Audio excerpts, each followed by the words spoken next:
Once upon a time, in a small, humble neighborhood on the island of Madeira, there lived a young boy who didn't have much, but he had a ball and a dream that was far too big for his tiny village.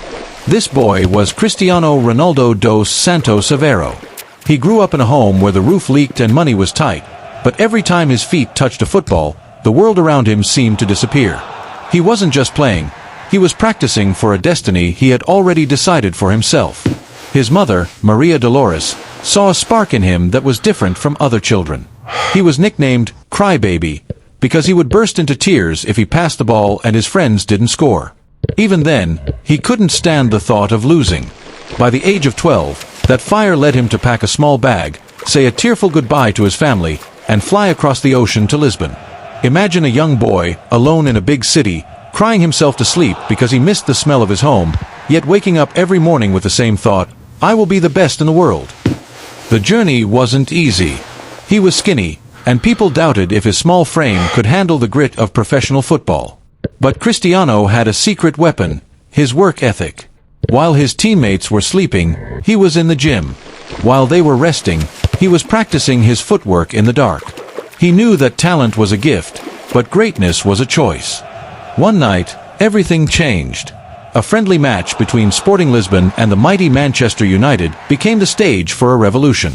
A skinny teenager with bleached streaks in his hair moved so fast and danced around defenders so effortlessly that the Manchester United players told their manager, Sir Alex Ferguson, "We have to sign this boy." He arrived in England as a boy and left as a king. Under the wing of Sir Alex, whom he saw as a father figure, he transformed. He took the legendary number 7 shirt, a weight that had crushed many before him, and wore it like a suit of armor. He won his first Ballon d'Or, his first Champions League, and the hearts of millions. But even at the top of the mountain, he was hungry for more. He moved to the sun-drenched capital of Spain, joining Real Madrid for a world record fee.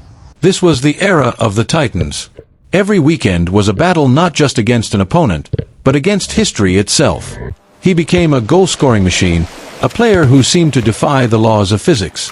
Whether it was a towering header where he seemed to hang in the air for eternity or a thunderous free kick that swerved like a guided missile, he was rewriting the record books. He won 4 more Champions League titles and became the club's all-time leading scorer. He wasn't just a player anymore. He was a global icon, a brand, and a symbol of what human discipline could achieve. But for all his club success, a piece of his heart remained with his home. For years, he carried the hopes of Portugal on his shoulders. There were heartbreaks, tears in 2004 when they lost the final at home. But then came 2016. In the final of the European Championship, he was injured early on. He couldn't play, but he didn't quit. He stood on the sidelines, limping and shouting, coaching his teammates with a passion that drove them to victory. When he lifted that trophy, it wasn't just for him. It was for the little boy from Madeira who used to play in the dirt.